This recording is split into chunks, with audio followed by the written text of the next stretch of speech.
everybody that Thank has you. taken it so far, knock wood, has had great results, and so that's very good to know. We haven't had anybody knock wood. We hadn't had anybody not pass it.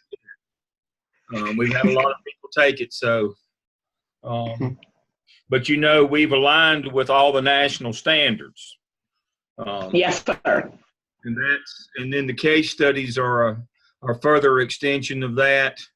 Saw the scenarios. I took the practice test myself.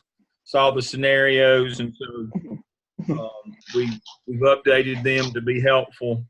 But when we go through the CAAP tonight, I will show you what we've done, and we've done it with every one of the evidences. We crosswalked all the national standards from all the different agencies to make sure that we covered everything in our evidence artifacts that you would potentially see on a praxis exam, a state exam of any kind, any state that students go to, whether it be Tennessee, Georgia, Virginia, North or South Carolina.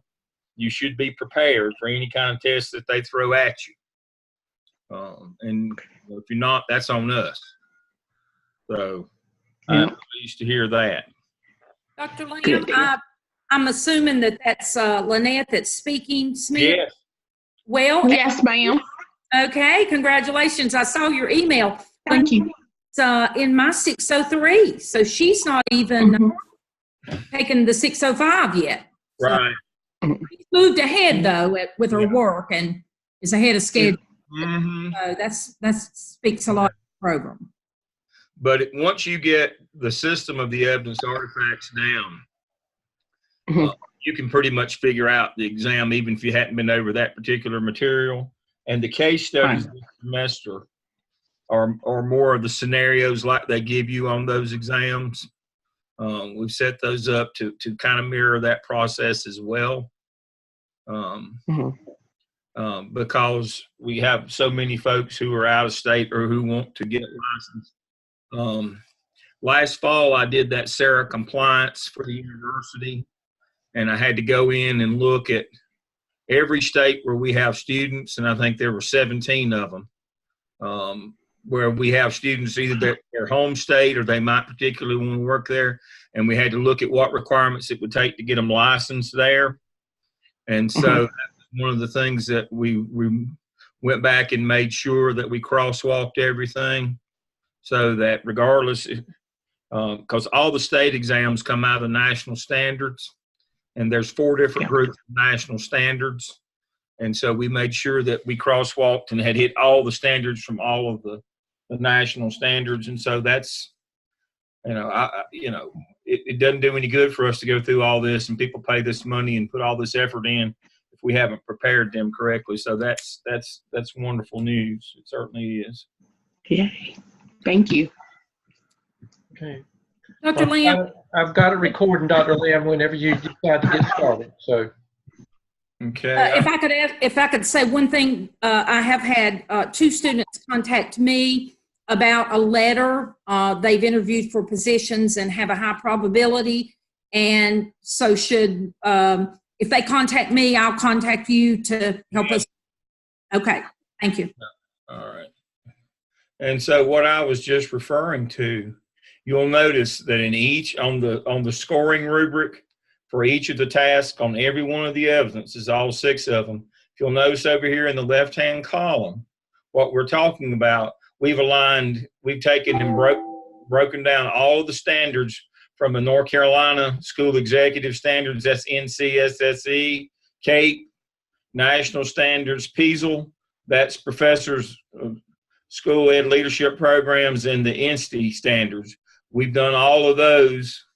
So we have hit all 4 of those. So by doing the evidence artifacts, and the reason I'm saying this is I saw some feedback from a student from about 3 years ago. We go back and try to poll those students. And we went back and looked at that data from 3 years ago from when that student came through, and the student said, I didn't learn anything in this program. I only did evidence artifacts. And I thought, you missed the whole point. Everything that you need to know is in these evidence artifacts. The evidence artifacts is how you do your job every day. The The classes are just the theoretical things. The actual, this is your job kind of things are represented in the evidence artifacts. And to that end, we have crosswalked all of the standards from all these national and state agencies into the evidence artifacts. That's where you will find them. So the notion that we just did evidence artifacts and I didn't learn anything else, well, I guess that's on us. We let her in the program. So I'll have to take the hit on that one. But hopefully you understand that the whole reason of doing the evidence artifacts is to hit all the standards and to get the information, and also to teach you that this is how you will be evaluated once you're in your job, is by evidence artifacts. You'll be asked to provide evidence of the work that you've done in a written narrative form, and then you'll have to provide examples or artifacts of the work that you did. And so the whole business now, and when we do accreditation here, we're going through our CAAP cycle right now, and we do the same thing. We provide an evidence document, and they read through it and tell us what they want to see, and then they send it back and say, these are the artifacts that we want to see. And we have to then go into the portal and upload all the artifacts of all the things that we've done. Even accreditation is based on the evidence artifacts. Evaluation, how you do your job. And so if you don't like evidence artifacts, you're in the wrong business, because that's what we do now. It's completely in that. And to that end, tonight we're here to talk about evidence artifact number 5, the CAAP. I looked at your weekly schedule. I'll quickly remind you of it. I always like to start out with that weekly schedule. And it says this week you should be finishing up the skip this week. And next week, you should, starting April 8th, you should begin the CAAP. And so that's why I'm doing this tonight. If some of you are ahead, you can go ahead and start now. But to stay on schedule, you need to start your CAAP next week. And so that's why I'm on tonight with the CAAP. And so let me speak to that. The CAAP is a climate analysis. And you're going to come up with a cultural advocacy action plan. That action plan is going to look like all the other plans that you've done. You did an action plan in the app cell. You did a professional growth plan in the app tel. In the skip, you did a marketing plan. And you're going to do a cultural advocacy plan in this one. It's going to take the same form that it did in all the others. It's going to look like this. This is what your plan's going to look like. This is your graphic organizer example. Now, if you want to do a PERT chart, that's fine. PERT chart is optional. This is not optional. You're gonna need now you can not do it during the CAAP, but when you get to the PSYOP, you're gonna have to do it anyway. That therein lies the issue. When you get to task 5 of the PSYOP, you have to build a school improvement plan, and you have to have this in it. So you might as well go ahead and do it now. But this is what your plan, this is the format that your plan is going to take in CAAP task 4. This is what it's going to look like. I'll go ahead and show it to you, and I'll show it to you again when we get there.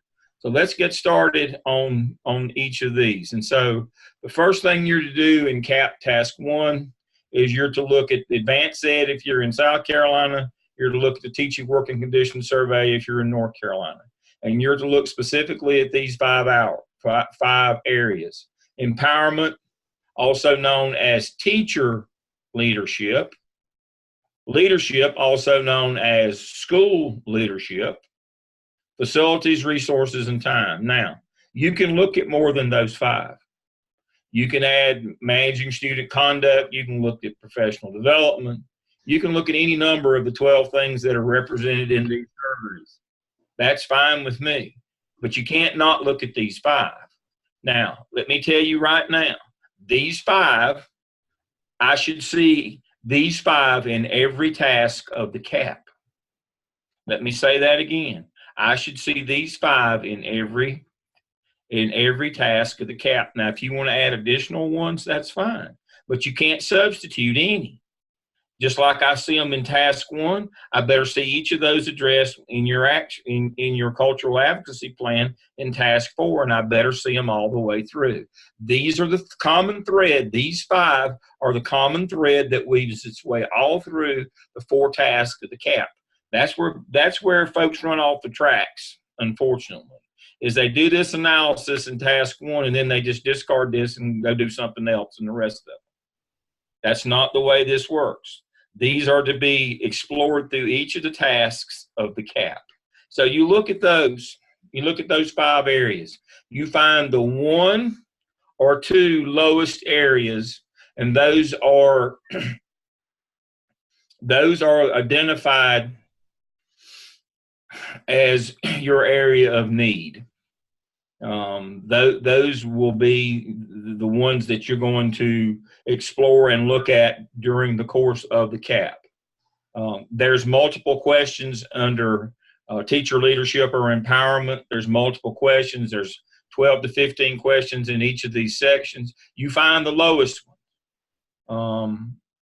And that's, if you got 2 that are low that stick out from the rest, or the one or 2 lowest items in these areas, and that's what you're going to present to us in terms of these are the areas that need to be worked on. So you're going to identify those to begin with, and then you'll do a needs assessment. And the need assessment is you simply use SurveyMonkey or Google Docs or whatever little survey instrument you use, and you survey those exact same questions back out to your faculty. The difference being is when they did the survey to begin with, they answered well over 100 questions. Now they're just going to answer 5 to 10 questions if you've got 2 low items in an area. And you're going to confirm that quantitative data. This is quantitative data. It's survey data, but it's still quantitative. Going back to your assessment course that you had, you know there's quantitative data which comes from a validated measure like a survey, and qualitative data that comes from interviews and observations. And so we look at that validated survey data, and we pick the lowest items, and then we resurvey those as part of our needs assessment to make sure to double check to make sure that those areas are actually low. So that's what you do. So when you do prompt 2, you write up the background description, the setting. You've already done that. That's a copy and paste. A clear statement of purpose of the needs assessment. Purpose of the needs assessment is to determine the low areas, the low items in your school, and to address them, to try to make them better. A list of participants, analysis of the findings. You show, all right, we surveyed these 5 items back out to the faculty, and they're still low. And then you identify a set of recommendations or strategies that would address those. What you think or what your team thinks would address those 5 areas. Okay, so that's task 1. Dr. Lamb, in prompt 1, go back up to prompt 1 just a second. For the South Carolina people, you'll do your analysis of what you have, your advanced ed results. But I was talking with one the other day. They liked the teacher working condition survey and the way it's for. You analyze it with what you've got in South Carolina, but it's okay to go to the North Carolina instrument and pull your questions for your survey. Make sure they align, though. Right, they align them. But and this person had done it, but they liked the questions, so it's okay to do that if you can make align it. Am I correct in saying that? Yeah, that's fine. Okay. Because they're validated questions. I mean, they're reliable. Okay. I just want to make sure. For reliability and validity. If you like questions, but make sure that they're aligned. They shouldn't be something about something else. Right. For example, in time, do you have enough planning time? Make sure you have a question about planning time. Right. And then your group should come up as the last bullet there and make a set of recommendations. Now, it's very important that you make a set of recommendations simply from the data, because what you're going to do next is you're going to shift gears and you're going to move over to qualitative mode now. The candidates use qualitative data instruments to collect specific data to help understand what the staff believes about the school environment. So that means you're going to go out and do interviews and observations, you're going to ask people, why is this low? Here are some recommendations we made. What do you think would fix it? You're going to talk to people about why those areas are low and how good or appropriate your recommendations or your team's recommendations are. Now, the classic example is teachers report on the teacher working condition survey or advanced ed that they don't have enough planning time. Well, a recommendation might be to add more planning time in the schedule. But having done the OMA, we know that that will blow your class size ratios if you have more people. So when you go out and talk to folks, what you might find out, or what you usually find out is they'll tell you, oh, I have plenty of planning time in the schedule. But the problem is I never get to take it because I'm always covering classes. And so the fix is not to put more planning time in the schedule. The fix is to get substitutes. And there's a reason why administrators don't like to hire substitutes. Unused substitute funds revert back to the district to be used any way you want to. And so, and that's addictive. You got to get your administrators off of that if they're doing that. That sub money is there for a purpose. And if they're not using the sub money to hire subs, usually that means that team members, especially in the middle school and the elementary, are having to cover their teaching partners while they're out. And what always suffers is planning time. And so in that particular scenario, the fix is not more planning time. The fix is protect planning time by hiring subs or working the schedule where you aren't always using teachers to do administrative tasks or covering or fundraising or whatever during their planning time. The recommendation there is to have school administration protect your planning time. So you're going to go out and talk to people, and you're going to say, these are the things that are low. Why are they low? These are the items that are low in our school in these 5 areas. Why are they low? What do you think to fix them? What do you think about this set of recommendations that the CAAP team came up with? Are they good, bad, and different? Do they address the wrong things, the right things? And it gives you, then you represent what they tell you. I like it in a chart that says, here's what the TWC said, here's what my survey said, here's the verbal responses from the teachers. You can have like 3 columns, and it's good to see it all graphically represented in one graphic chart. Again, the far left column says, this is what the TWC said, that this item was this low. That when we resurveyed it, this is what came out. And when we talk to people, this is a synopsis of what they said. And that's pretty easy. And then we go to task 3, and you will pull together the vision, the message. You'll look at school leadership. Teacher quality is measured by experience and certification, parental involvement and support, conflict resolution, and student achievement. And then you will come up with a second and final set of recommendations to address those low items in those 5 areas.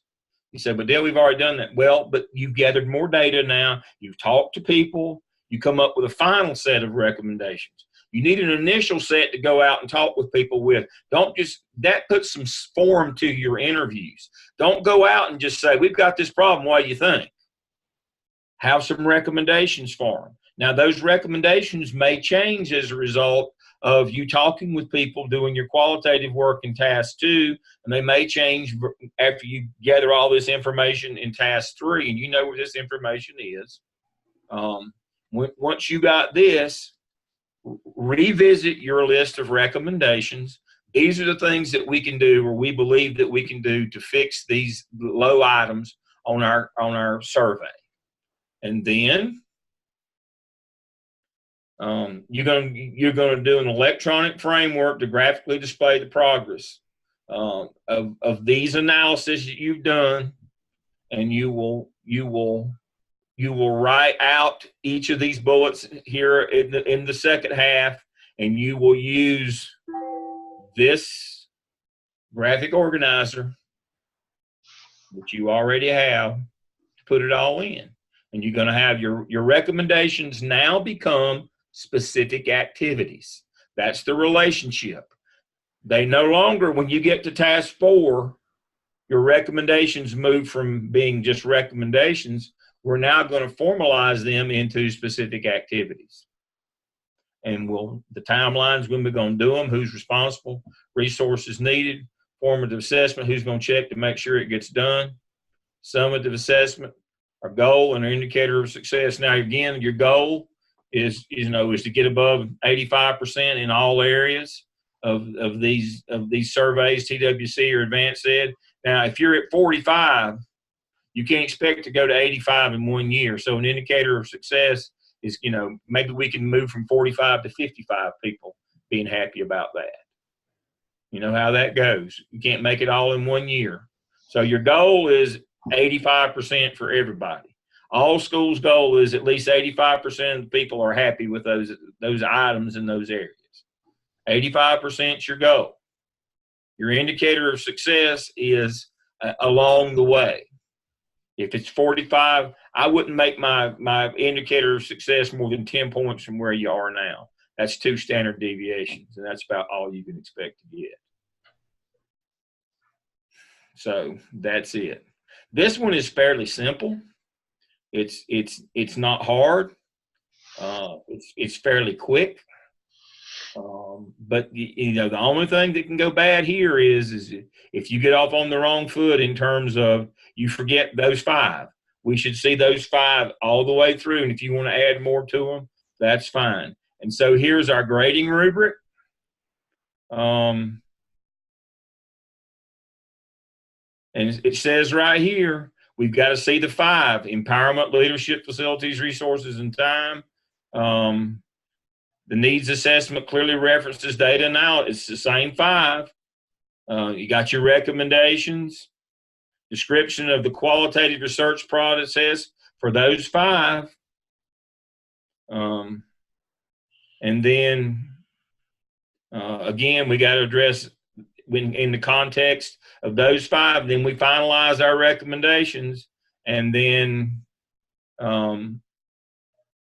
the chart reflects parameters identified in tasks 1 through 3. Again, that's why it's telling you. You got to start with the 5 and go through tasks 1, 2, and 3. Those 5 have got to be at the forefront, and then you're going to do specific activities to address that from the recommendations become specific activities. It can't be any clearer. The information from tasks 1, 2, and 3 has to be in that graphic organizer 4. I can't tell you the number of times students have done their analysis in 1, everything looked good, and they started with something completely different in task 2. I have no idea why. But that's where you can go wrong here. We got to see the same 5 in every task. You can add more to it. A lot of folks like to add managing student conduct and talk about discipline. That's fine. This is the place to do it. We wouldn't let you do it in the app cell. If you've been dying to do PBIS or managing student conduct, have at it. You can add it to the 5. It cannot substitute for the 5. I can't tell you the number of times I've seen people do task 1, had the 5 in it, everything was good, then they started with discipline. And task 2, that's the last I saw of it. And all their recommendations that became specific activities in their plan spoke to discipline. That will get rejected.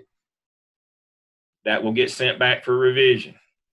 There better be evidence that you've addressed each of those 5 areas in your action plan, in your cultural advocacy action plan, CAAP. You've got to have addressed all 5 of those in your plan. Okay? That's pretty easy. Seems to me.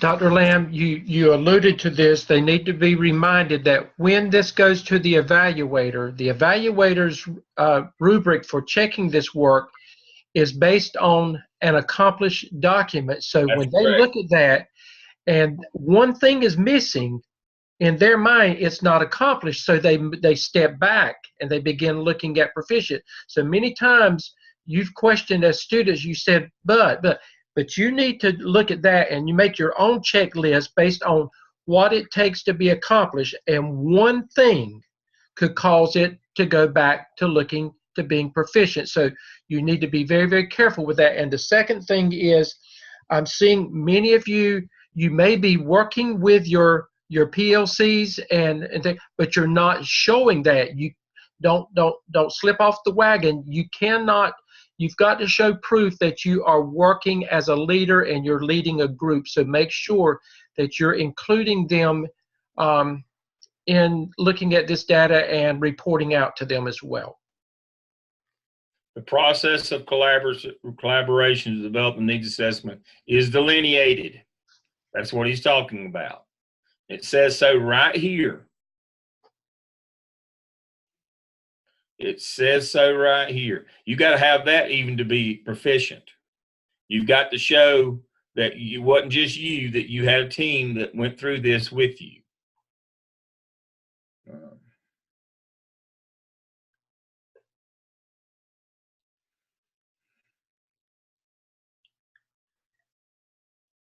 No, the question here is, if we focus on one or two areas of weakness, where do we add the other three? You look for one or two areas of weakness within those 5.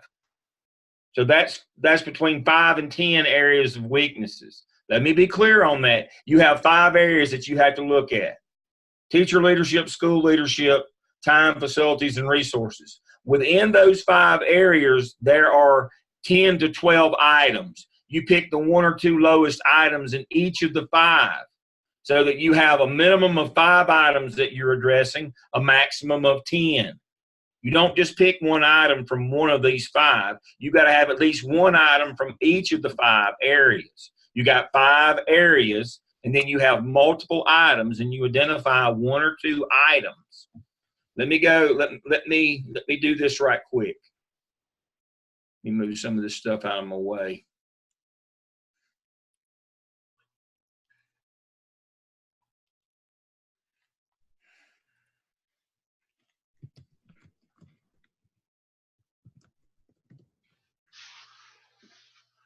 Let me make sure I show you this.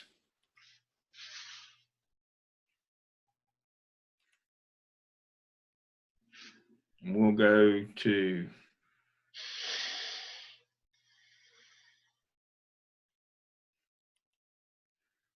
this district, and we'll pick one.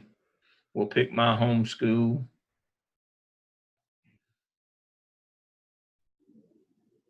I like the middle view.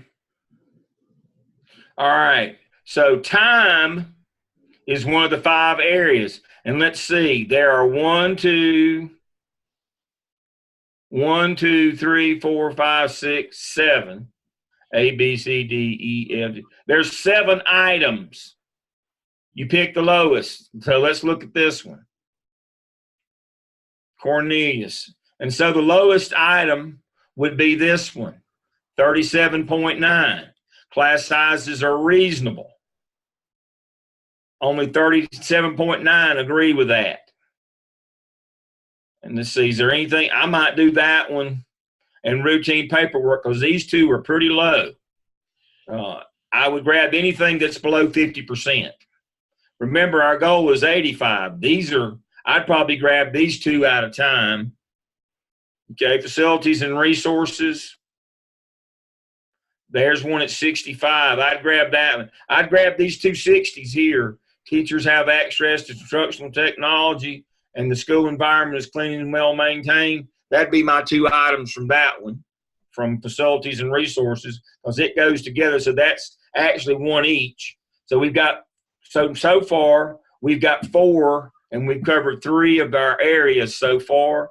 Now we got to get to teacher leadership. This is empowerment. We got to have at least 1 from this one. I would do this one right here. Teachers have an appropriate level of influence. That's the lowest one. 82.8. It's not 85%. So that would be my item from that one. And then school leadership, I would pick these 2 that are in the 70s on that one, the first 2. So those would be my items. So that's 1, 2, 3.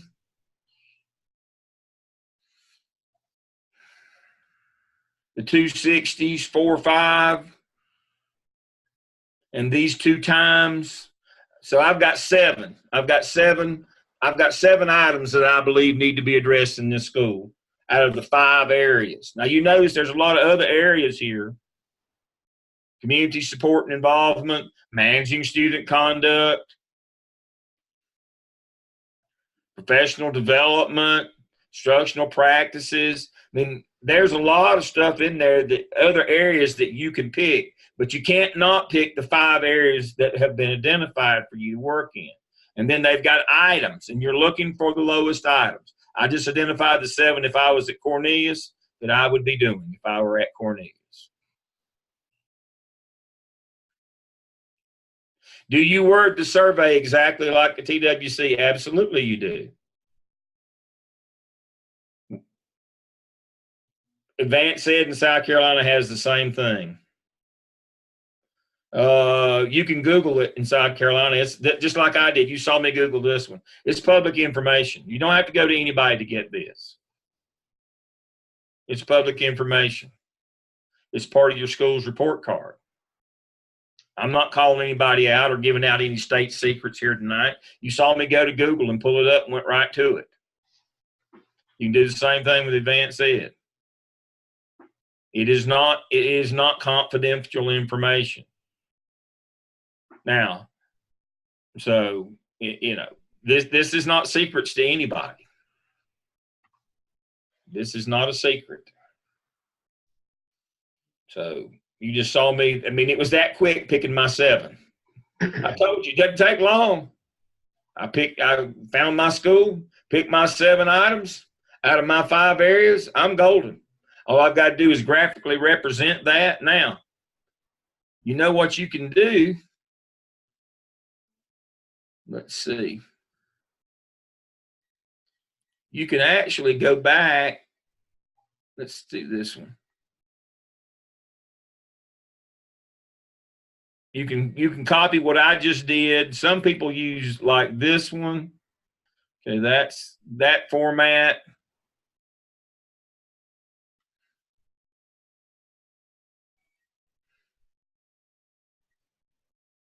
I hate it when it goes back all the way, but it does it every time. Or you can use the middle format. Dale, on that page, right over here, if you look over on the yeah, it'll give me a different view, but it's not. For some reason, it's giving me the same view, and it's probably my fault. Dale, if you look before you go to this page, there we go. If you go to, well, there is a you can get a blank survey so that you don't have to redo everything. Right. And it's got the Likert scale, and okay. Actually use that for your survey. Yeah, and you can print this to a PDF, and then you can copy it in. And up here at Tools, I think is where over there at Tools, I think is where the blank ones are. Yeah, there it is. Let's see. Individual item prompts, is that it? Yep. Right here. And then it gives you an individual file, and you can open it up. Yeah. And then you can import this right into. You can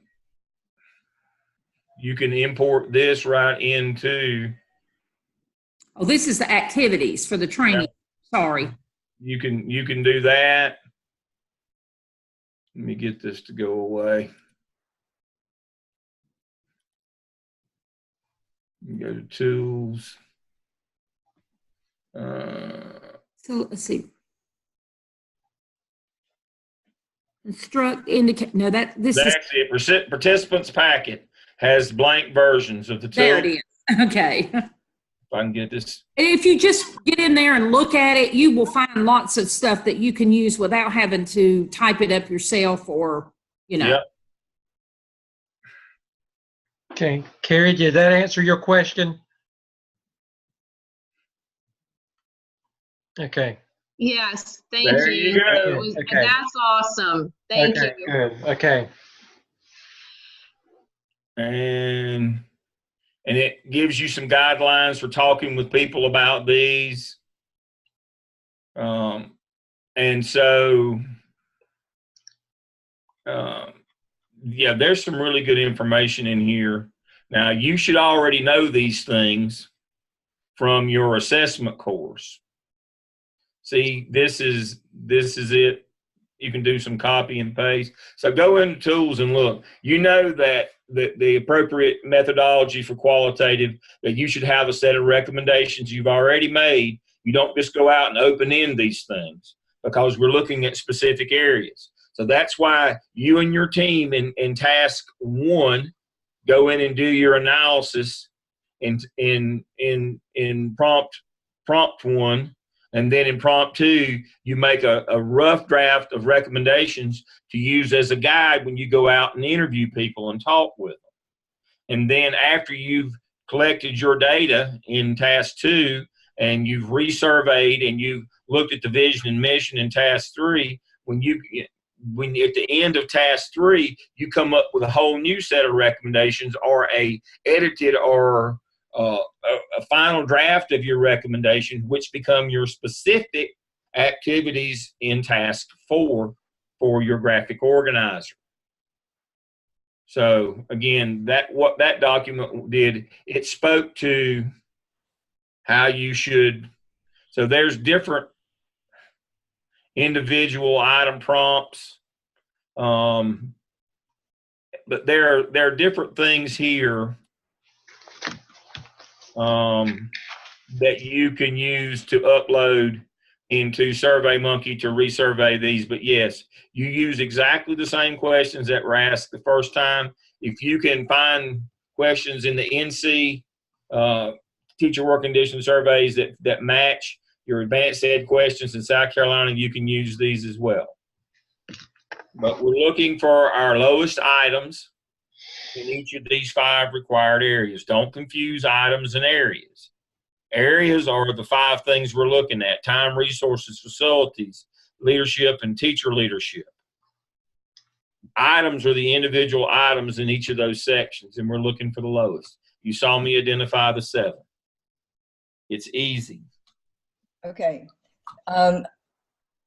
Dale, one of the things that seems to be a problem is that in South Carolina, I have been saying advanced ed, advanced ed, advanced ed, and I have students that say that that's not what their school or their system uses, and I thought everybody had to use it, but The name has they changed. call it the teacher opinion survey, and they swear it's different. Either one of those is fine. The name has changed of the advanced ed, and I should be able to know that. But either one of those, I've seen copies of both. Either one of them is fine.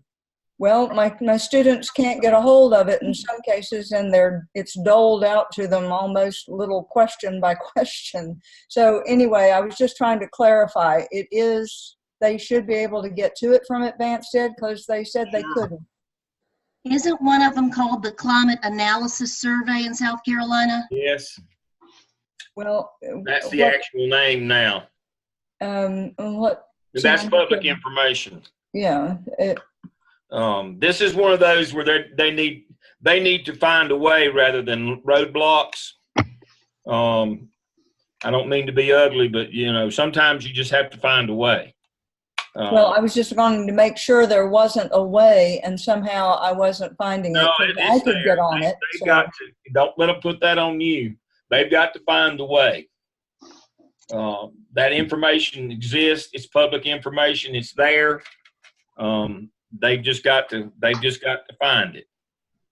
Also, Dale, when I talk to principals in South Carolina as the C1, I tell them that's going to be needed at some point. Yeah, it's not a surprise to anybody. I mean, it's public information. I won't editorialize. It's public information, and candidates are just going to have to go and get it.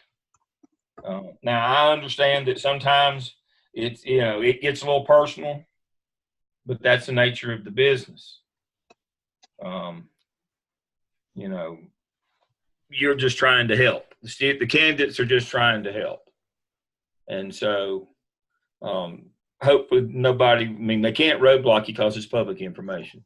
Just like your school budget and your school improvement plan is public information.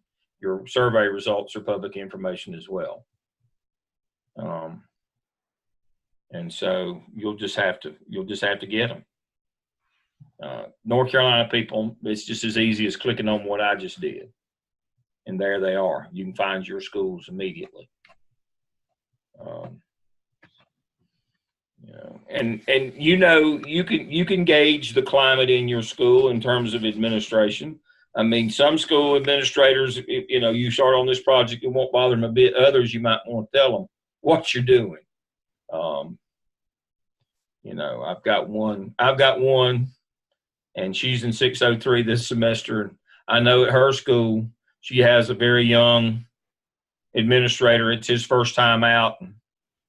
He's scared of shadow, and she'll need to tell him up front what she's doing. If she doesn't, he'll be down to her room all worried to death about this. And so, but you have to know that as the candidate. You have to assess the climate at your school, how things are going on things like that.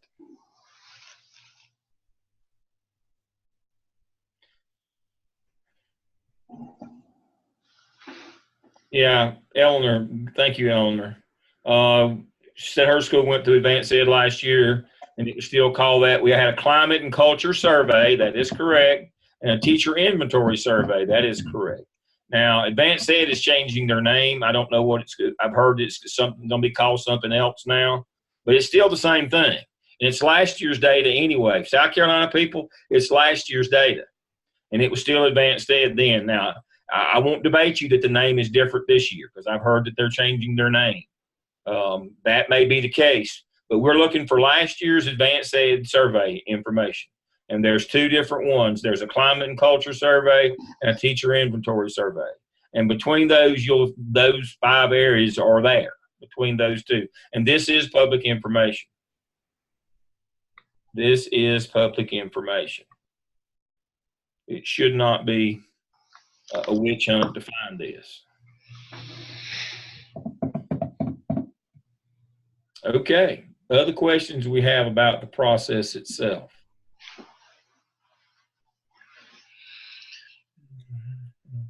Dr. Lamb, just a reminder to them that for 603, you need to make sure if you have not completed it, the School of Ed dispositions and task stream. And at this point, remember by the end of the semester, we should see 2 rounds of the 21 competencies and task stream for review as well. That's correct. Okay. You've only got, remember, this summer will be fast. You're in class for 10 weeks, but you don't have 10 weeks to get all the evidence work done. No, and that's why we're having you start the CAAP now. If you wait until the end of May to start the CAAP, you'll be in testing. You will be in review mode. It will be hard to get people to play along during that time, and you can get the bulk of your work done in the next couple of weeks. Then you can do the rest of it yourself. But it's going to get really difficult, and it's going to get really difficult if you wait to get the CAAP and the PSYOP in a 10-week session this summer. And let's look at that while I've got you.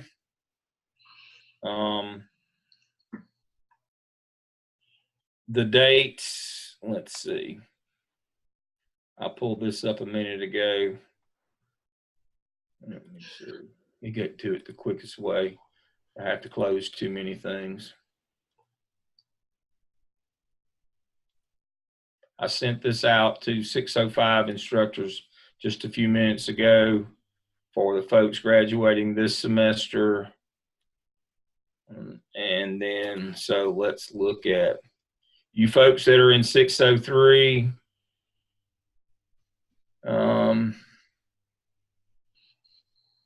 All right.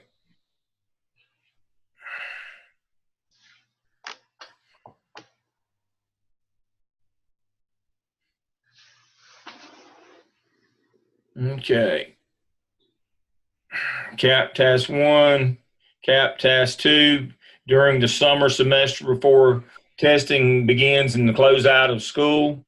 And so if we look at the calendar, and I can back it up for you here. Let me get over here and look at the, well, I said I'd look at the calendar. It was up a while ago, but looks like my calendar has crashed. So I always have a backup here. Old school.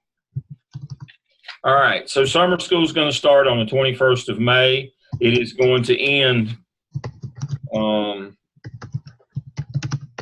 on July the 30th, and we'll have commencement on Saturday, August the 3rd. Let me see. Let me get that out of the way.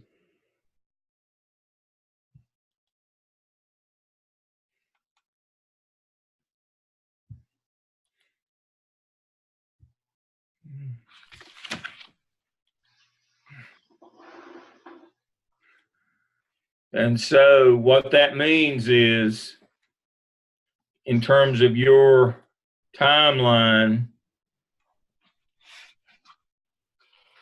let's see if the calendar came back up. Nope. All right, so if classes are over on the 30th or over on Tuesday, July the 30th,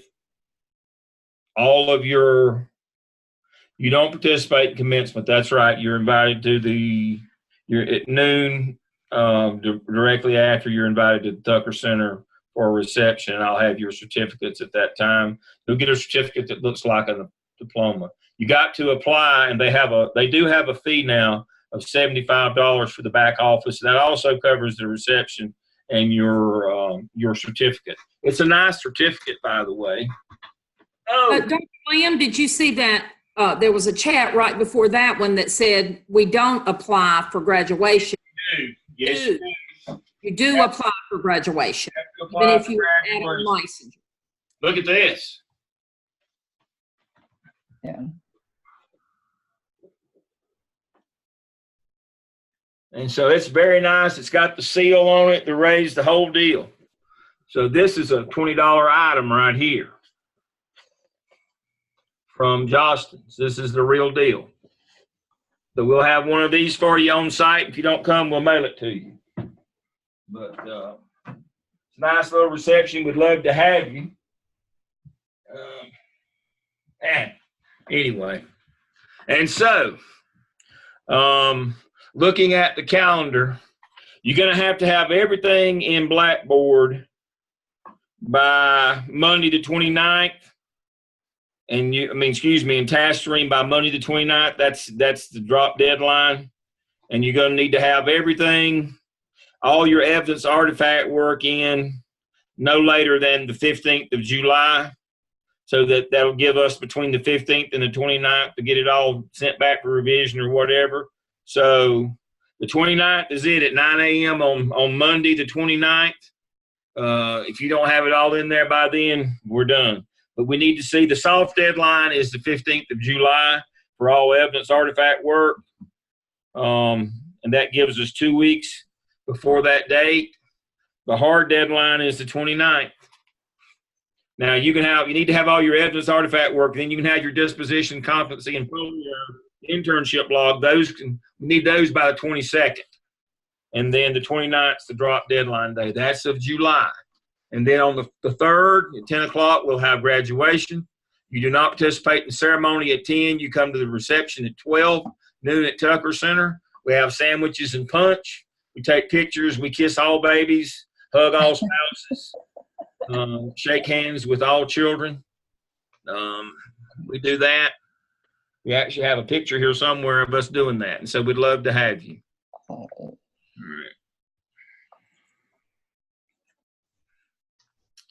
All right, so yeah, that's and we'll publish those dates.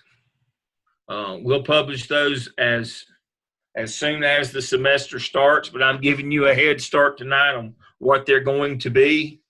But we publish those again. They'll be in your course shell for the summer. and your instructors will send those out. They may do that even before the semester starts. I'm not sending them out now because I get people who get confused. Somebody else They have to. email, and then I get, oh, I thought we had till this time. So when the semester starts, we will publish these dates. I'm just giving you the heads up. Semester's over on the 30th. You got to the 29th at 9 a.m. on Monday morning. Soft date's the 15th. We need to see all evidence artifacts by then. We need to see everything else in your portfolio on the 22nd, including the competency folio. And it's done on 29th at 9 a.m. If you don't finish, you have to come back in the fall if you're not done by then. So it's a short time frame. We're giving you as much time as we can give you. Dr. Lamb, is this the appropriate time to let any of them know, because there were some questions that came up because your add-on license, you already had a degree and you're adding on to the degree that you had. That's why you don't march. Only the students that are getting a full degree march. However, when you complete this add-on license program, if you want to add a second degree, we do have a plan. Dr. Lamb, you may want to address that. Yeah, for those of you who would like a second master's degree in education, maybe you've got one in IT or something like that, or business, MBA, or we have different people who have different master's degrees in different things. If you think when you complete this program this summer, you can re-up with us for the fall and the spring, 2 more classes, 602 and 4, no portfolio work, no evidence work, no clinical work at your school. You simply take the 2 classes and you get a second master's degree in education. You get a master's of art in education, executive leadership. It's a real good deal. We've got 20 people that came back this semester. We got 20 that are in 604 or 602 this semester. You take 2 and 4, doesn't matter which order you take them in. If you come back in the fall, it'll be 4. If you come back in the spring, it'll be 2. We don't offer 602 in the fall because we don't have any 601s in the summer. So you'd come back in the fall and take 604, the curriculum course with Dr. Sanders. Then in the spring, you would take the 602 course with Dr. Neal. You'd graduate, you'd march with everybody else. You'd have a second master's degree. Very cheap second master's degree this way. And the best part of those 2 courses, you just have to do the classwork. You don't have to do any clinical hours. You don't have to do any more evidence artifact work. All that, your portfolio's done. You've already got your license. It's just take those 2 classes and you're golden. Easy. Now, if you want to get into the doctoral program, we will recommend you to go. We've got 3 doctoral programs here. We have the LS program. You really need to be out of the building, or at least in an administrative role in the building. They won't let you in if you're not at least an AP now, I think. Or you're in a non-classroom role like instructional facilitator or dean. That's the LS program with Dr. Laws. We got a lot of people that go into that. We have the EDCI program, which is a doctorate in curriculum and instruction. The good thing about that is you already have your licensure for administration. So you'll go through that program. It's a 60-hour program. And takes 3 years. You write a dissertation. It's low residency. All of our doctoral programs are now low residency. That means 3 weekends a month. You have to come to a designated site and stay Saturday and Sunday. The other work you do is online. And then we have our 3rd doctoral program is for people who want to leave K-12 traditional and want to work in maybe charter schools, or maybe want to work in community colleges or small colleges or city county government or other nonprofits, and that's called the Doctor of Education in Organizational Leadership, the DEOL program. We have a doctorate in that as well. Again, it's 60 hours. It meets on the weekends 3 times a month. I actually teach in that program. I teach them research, measurement, and statistics in that program. That's my weekend gig. We can find people who can teach it in the LS program and the EDCI. It's hard to find somebody who can teach it in the OL program. And so that would be me, since I have worked in organizational leadership. So I get to do that on the weekends rather than sleep. Keeps you out of trouble. That's exactly right. So I teach 738 in the OL program. I highly recommend it if you want to leave traditional K-12 education and you're looking for something different to do. It's a quality program. And again, all of our doctoral programs are 3 years. And the good thing about the OL program, you do not write a dissertation. You do a 3-year consultancy, and you write milestones along the way. It's different. It's more business oriented. It's a joint program with a business school. It's more business oriented. 3 weekends a semester, but now that's Saturday and Sunday all day from 9 to 4. And we meet. We have those programs are either on main campus, Charlotte, or at Wayne. Sometimes we get in the Raleigh area. Of course, Goldsboro is only 45 minutes from Raleigh. We sometimes go to Fayetteville. You're in Fayetteville right now, so I think you're in Fayetteville. So those weekends, but it's only 3 times a semester. So it's not even once a month. It's once every 5 weeks that you have to come in. And so the other, you meet weekly. Other than that, now my OL people, we meet on Saturday mornings. The days that we don't meet face-to-face in Charlotte or here on main campus, we do ours on Saturday mornings. We start at 9 and we're always done before noon. So we do Saturdays. We don't do a weeknight. We do Saturday mornings because I have males during the week. I have a regular Monday through Friday job. And so I do all mine on the weekend. Most everybody else is going to that model as well. Now, I think Dr. Laws is still doing Tuesday nights in the LS program. But those classes are usually 3 hours a week. 3 hours a week, one meeting 3 hours a week, plus 3 times a semester you get together for the whole weekend. That's how the doctoral courses run. I know LS, they're doing theirs on Tuesday nights. The students are trying to get him to move to Saturday. I've already moved Saturday in OL. We do Saturday mornings at 9. On the weekends, we don't meet. And so it's very user friendly in terms of candidates. These programs are all accredited. They're all quality programs. And so it's good stuff. And you can't get a doctoral, an accredited doctorate without there being some residency, but we do it in a way that makes it where it's not so bad. We used to do the old 7 weekends where you went for part of 2 days and it took 7 weekends and it was really a hassle.